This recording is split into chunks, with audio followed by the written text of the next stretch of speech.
Hello again. Today I want to review just a quick look at a very little known Sony Xperia.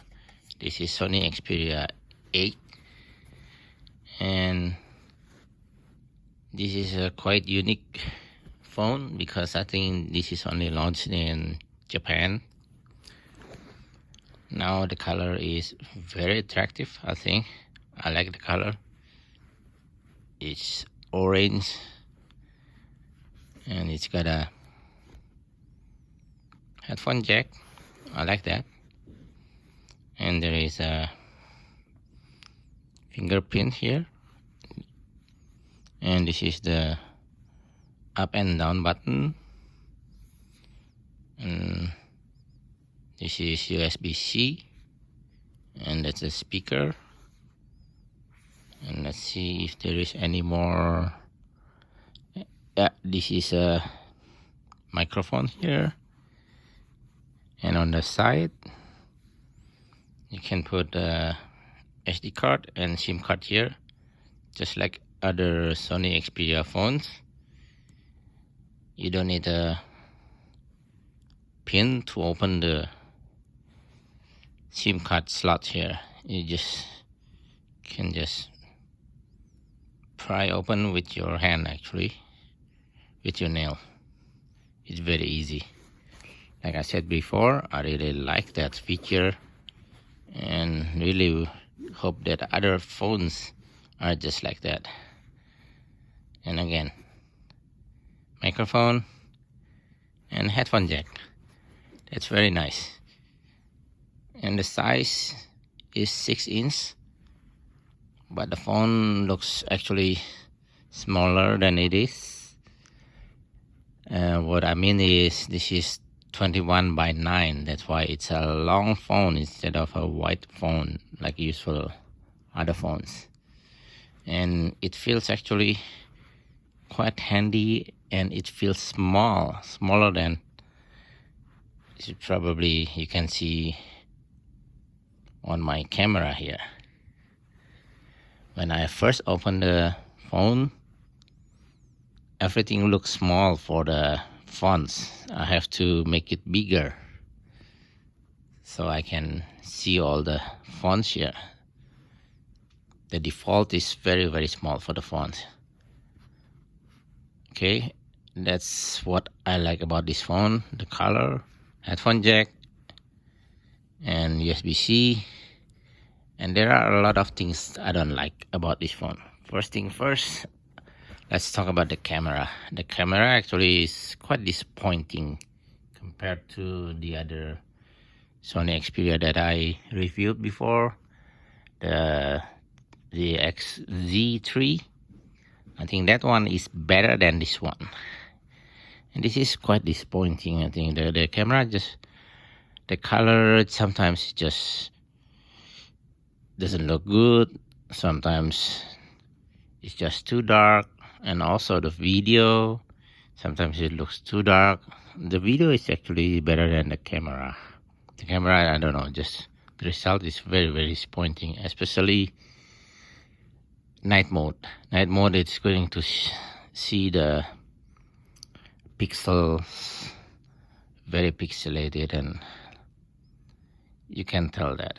And this is only, I think, 12 megapixel phone for the back and 8 megapixel for the front facing camera. So first, the camera is disappointing, I think, for a Sony phone. Video is kind of so-so. I think up to 1080. And this is supposed to have FM radio. Somehow this phone, I don't know, it's just not pre-installed here. Maybe because, I don't know, I buy from eBay secondhand, and it's just not there. It's supposed to be there. When I ask the seller, they say it should be there, but nothing, it's not there. What else I have to say?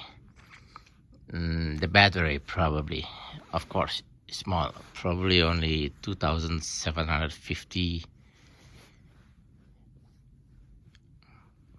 battery, so it's very small. But I think if you use light usage, you can use it for the whole day from maybe 9 until 9 p.m. About maybe just light usage the whole day, maybe 8 hours. You can push to 8 hours. The display is actually very good, very good. It's very bright. That's what I like about this phone. Yeah, headphone jack, of course. I love headphone jack. And the speaker, yeah, this one is bad, also bad. It sounds muffled, and it's only one here. There's no other speaker, so sometimes you just cover the speaker here. Sometimes, yeah, it's just bad. And like I said, it's just muffled. It's very bad for a Sony phone. But thankfully, probably, according to the specification here, the headphone jack is supposed to be LDAC, so digital whatever audio. I don't really understand that thing, but it's supposed to make it a better sound when you have a compatible headphones. Yeah, you have to be careful about that, about the FM radio, about the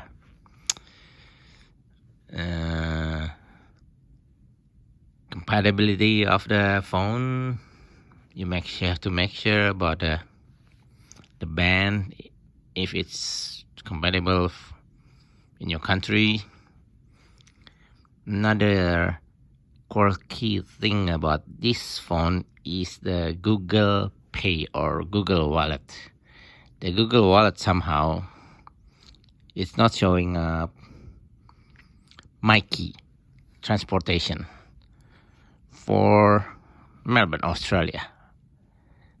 So if you open the Google Wallet, what is that? Here, this wallet. Let's open that. What is that? It's gonna. Okay. So here, add to wallet. If you show here, ta-da! Nothing. It's only showing transit for Japan, no other countries. USA or Australia, Melbourne, my key, it's not there. Yeah, so I bought around $250. Probably I'm going to return this because I really need that my key, and I really want the radio. I love FM radio. You don't need data to listen to music. Other than that, actually, I love this phone. It's very handy. If you like a small phone, it's just too bad. Really too bad, Sony. I don't know what you're thinking. So overall, I would say bad speaker, bad camera. It's bad for Sony standard. And also the Snapdragon 630, I think, is very low even for when the first time it came out, maybe 2018. Yeah, still, I don't know, $150 maybe it's worth it if you can buy Australian dollar. But other than that, 200, I think that's too much. A lot of $200 phone now are very good. Even for 150, maybe I'm still just going to return this. Yeah, the camera is disappointing. I like to use a lot of camera pictures, taking pictures. Yeah, it's slow, it's bad camera, bad speaker, but handy. Small, bad battery too, small battery. So that's all I want to say. Still, again, I'm just disappointed. No wonder, Sony, you are just kind of disappear slowly from people's favorites. I hope they make it better phones next time with better prices and better specs. Thank you very much. Bye bye.